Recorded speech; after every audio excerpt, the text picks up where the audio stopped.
quick little thing that I forgot to mention is one of the best properties to use in a database. All of these different views come from one page, the page that you just created essentially.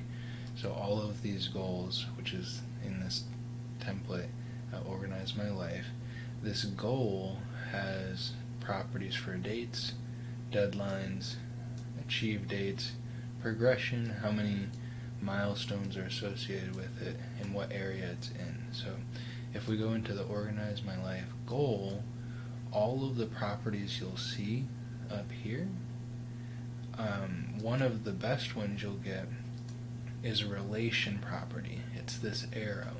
What you're able to do is relate two databases together so that they talk to each other and you're able to manipulate each other. For example, when I have my goals here, I can break those goals, Organize My Life, into further milestones such as declutter my physical space, establish healthy routines, develop a time management.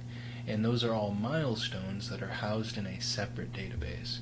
So for example, if you have a project that you're working on, if you do a bunch of different thought collection for one video, for example, or for one task around the house, or one objective around the house, like redoing your bathroom or setting up your closet or something like that, you're able to relate that project to tasks and create a bunch of tasks, and when you're working in that project, see that and manipulate it saying done and view that in the same way. But it all comes from a single page.